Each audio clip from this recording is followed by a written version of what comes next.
Hi guys! Welcome or welcome back to my channel. Again, my name is Jab. Kumusta po kayong lahat? So yun guys, maraming salamat po pala sa walang sawang pagsubaybay sa ating pong daily love reading.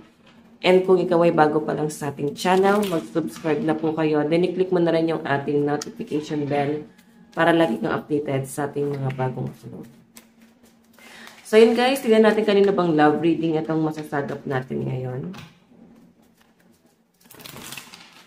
Okay, kanina ba itong love reading? Ayan, medyo madilim. Okay.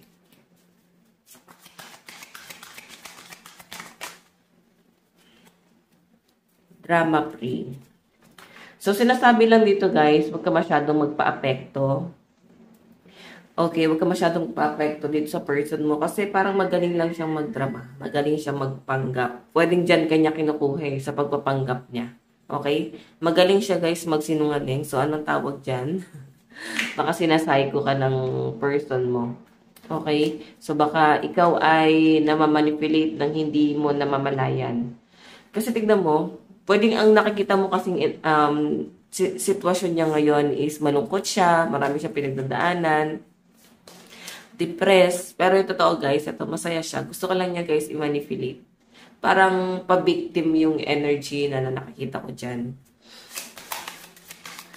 Okay.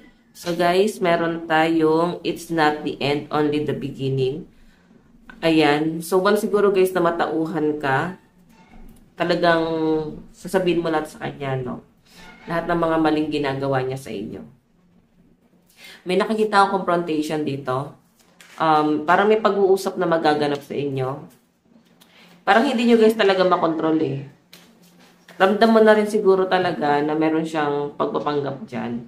Ramdam mo na rin.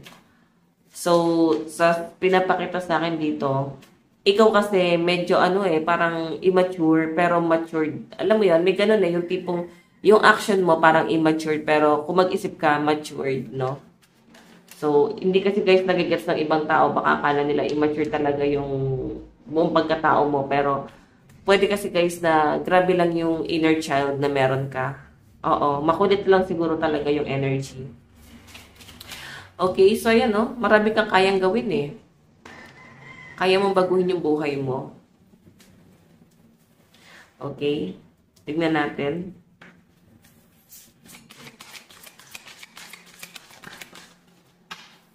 Meron tayong yes.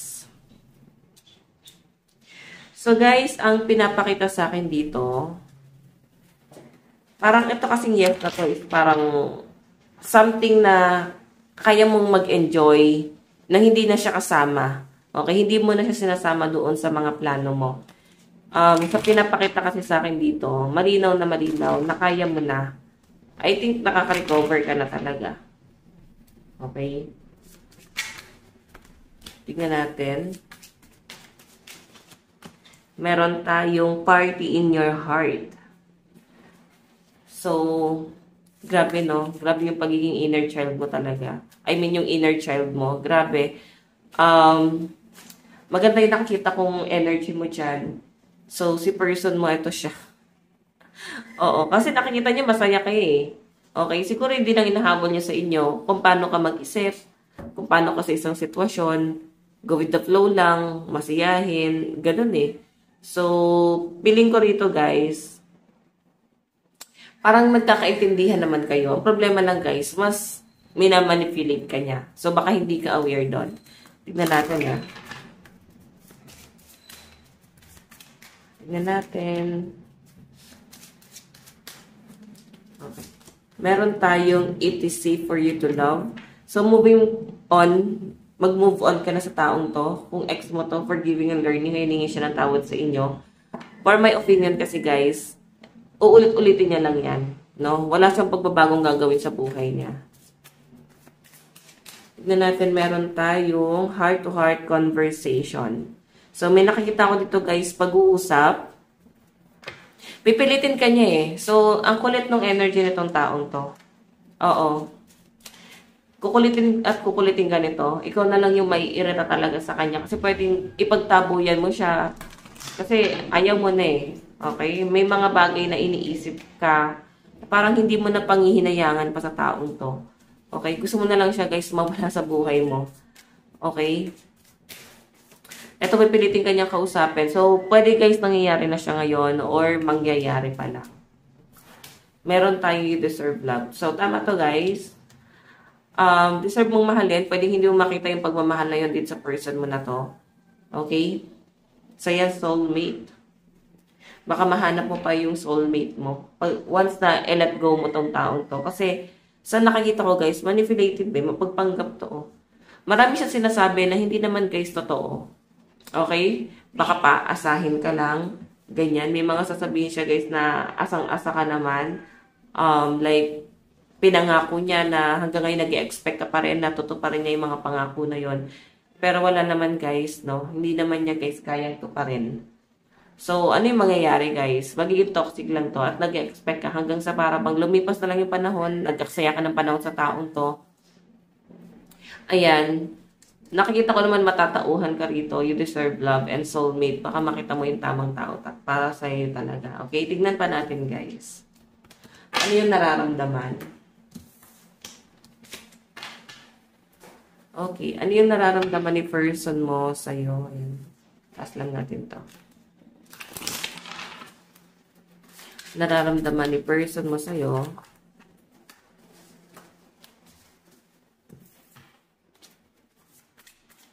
Nararamdaman. Meron tayong dopamine, dopago. So, masaya. Masaya siya tuwing kausap ka at kasama ka niya. Kaya nga, guys, yung ginagawa niya, pwedeng sa sobrang pagmamahal niya sa inyo, ginagawa ka niya, guys, parang ina-under or minamanipulate ka niya, no? Like, hindi ka na pwedeng mapunta sa iba. So, may mga ganong scenario, guys. Pwedeng ipinagdadamot ka sa mga kaibigan, pinagdadamot ka sa kahit na kanino. Mararamdaman niyo naman yan, guys, eh. Okay? Pwedeng kahit sa pamilya, parang ipinagdadamot ka na nitong taong to. Okay? Kasi masaya sa inyo, yun, no? Nagiging selfish itong person mo na to. Tingnan natin, ha? Baka kahit kaibigan mo, iwasan mo. Pwedeng may mga nanonood sa atin ngayon na iniwasan nyo na talaga yung mga kaibigan nyo. Naging mundo mo na lang tong person mo na to. Kasi, nag-work yung ginawa niya sa inyo. No? Naikulong ka doon sa mundong yun. Anong tingin niya sa'yo ngayon? Meron tayong surprise. Ayan. So, ano mo nakakatakot yung energy ng person mo? Parang may pagka-psycho. Parang ipaparamdam niya sa inyo na ako lang ang ako lang ang may kayang mag-surprise sa'yo, ako lang yung kailangan mo, ako lang lahat, walang iba. So, medyo sa, parang may pagka-psycho itong person mo. Okay, tignan mo, nadidisappoint ka na, oh. Parang meron nang hindi tama. Tignan natin, ano naman yung magiging hakbang ng person mo dito sa relasyon na to. Plano niya, meron tayong stop worrying. Ayan, nag-overthink pa rin siya, guys. Baka akala nyo is nasa kanya na ang huling halakhak, no? Pero nag-aalala pa rin siya na mawala ka. Kasi nakikita niya eh. Nakikita niya yung action mo na parang frustrated ka na dito sa relationship na to. Nakikita niya na parang hindi mo na siya kailangan or masaya ka kahit wala siya. Magagawa mo yung mga bagay na gusto mo kahit wala siya. Okay? So, tingnan natin, guys, yung outcome. Meron tayong let's be crazy. Naku, parang praning tong person na to, guys. Sorry naman, parang may pagka siya, guys. May pagkabaliw yung energy nitong taong to. Titignan natin, guys, yung zodiac sign nila. Okay, tignan natin. Okay, so yun, guys, pasensya na sa mga sasakyan na dumadaan. Patigil. Okay, meron tayo, guys, Scorpio, Cancer, Virgo, Aries, Aquarius, and Gemini energy. What else? Okay, naulit lang. Meron tayong Virgo, Aries, Leo, Taurus, Capricorn, and Sagittarius energy. What else? Libra, Scorpio, Virgo, Sagittarius, Cancer, and Aquarius energy. So, sa side mo, ano ba yung nararamdaman mo sa person mo?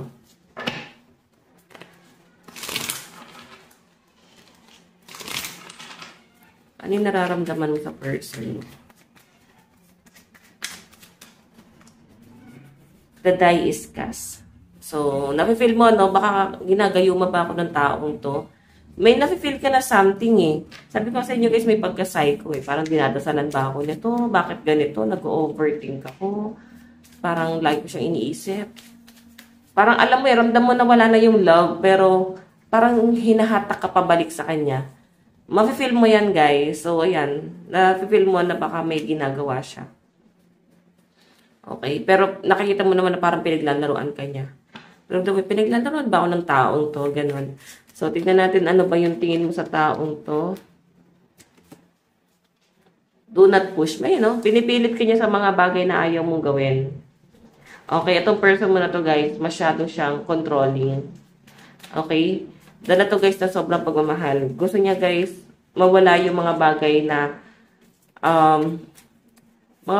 parang magpapakampante sa'yo. Kasi gusto niya guys, sa kanya ka lang lahat aasa, sa source of income, sa kakainin mo, sa lahat. Gusto niya mawala, para mapilayan ka, alam mo yon.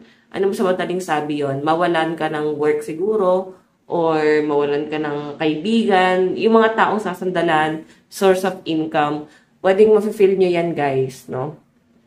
Though hindi naman niya guys ipaparamdam na parang, umalis ka sa trabaho mo, ganyan. Mafe-feel mo lang na walang suporta itong taong to. Okay? Kasi gusto niya, nakakulong ka sa mundo niya. Okay? Tignan natin. Ano yung magiging plano mo dito sa connection na to. Dapat na maging plano mo. Okay? So, yun yung dapat mong gawin. I know, don't care if you don't like me. So, kahit anong gawin niya, guys, pangungulit dito, let go mo na. Kasi, etong taong to, guys, selfish to, no? Sarili niya lang yung iniisip niya. Sariling pakiramdam niya lang yung iniisip niya, guys. Ayun, no? Don't care if you don't like me. Okay? So, matuto ka magsabi ng no. Matuto kang limitahan yung, or ilimit mo yung energy mo sa taong to. Okay? Kasi to, mawalan ka na ng pake, let go mo na, and mamuhay ka ng payapa. Ayan, no? Enjoy mo lang, mag-focus ka sa sarili mo, baka yun ang mas kailangan mo. Okay, outcome. Turn your tongue 7 times in your mouth before speaking. So, may mga, parang ini-interrogate mo tong taong to. Pero guys, wala kang makukuhang sagot dito eh. Wala kang makukuhang maayos na sagot sa taong yan. No? Kahit napilitin mo pa yung taong yan, pigain mo pa yan. Lagyan mo pa ng busal yan sa bibig. Parang hindi ito magsasalita. So, isa yun sa nagpapatrigger sa inyo na parang pag meron kang tinanong sa kanya, wala siyang sasabihin. Okay? Wala kang, parang hindi niya malang depensahan yung sarili niya. Or at least itama niya, no? Kung ano yung mali sa kanya. Tignan natin kay Zodiac sa side mo. Ayan, sila itong mga nanonood sa atin. Ayan, meron tayong Scorpio, Sagittarius, Libra, Aquarius, Pisces, and Capricorn energy. Meron tayong Gemini, Pisces, Taurus, Aries, Leo, Capricorn, last one. Ayan. Ayan guys, last one. Capricorn, Taurus, Pisces, Gemini, Aquarius, and Libra energy. So, tignan natin saan papapunta tong relasyon nyo na to. Katay na tatlong card. In the near future, ano po yung magaganap? In the near future, ano po yung magaganap? This is BS. Ayan. Let go mo to guys, no? Mas gusto mong mamuhay ng payapa. Ayaw mo na guys ng ganito. Oo. Ayaw mo na ng obligasyon. Baka isa pa to guys sa inoobliga mo eh. Or isa pa to sa obligasyon mo. Parang kumuha ka ng batong ipopokpok mo lang sa ulo mo. Okay, love advice. Meron tayong release your ex. Diba? Kailangan mo nang i-release yan. Kung ex mo pa to guys, pag-isipan mo mabuti kung babalikan mo pa. Pero for my opinion, wag na. Okay? Meron tayong engagement. Ayan, baka na-engage na kayo. Pwede na hindi natuloy itong kasal na to, no? Ayan. Baka hindi natuloy. Iba naman sa inyo guys, baka kasal. Pero mas malakas yung parang hindi natuloy yung kasal eh. Pwede may plano. Pwede nangyari. Okay, tignan natin. Meron tayong sexuality. So, may mga LGBTQ+. Ayan, may mga bisexual. May mga ganyan. Ito naman guys, any gender naman to. Wala tayong pinipiling gender dito. As long as nakaka-resonate ka, para sa'yo ang reading, okay? Message ni person sa'yo. Ano yung gusto niya sabihin sa'yo ngayon? Meron tayong, I wish I could take back my words. So, may mga sinabi siya sa inyo guys na inisip niya dapat hindi niya pala sinabi. Dapat gusto niyang itama, no? Tignan pa natin. Meron tayong, I'm so attracted to you. Diba? Sabi ko sa inyo praning tong tao. Oo, halos mapunta to sa pagkabaliw, no? Hindi mo lang ramdam, parang tahimik lang to na nakakatakot yung energy. Ang weird, basta may parang may pagka-psycho tong tao to. Last message niya, the timing just wasn't right for us. So, I think may conflict talaga sa inyo at parang sinasabi na nasa maling panahon kayo. Okay? So, ayan guys. Ito lang naman po ang inyong reading. Maraming salamat again. God bless and love you all. Bye-bye!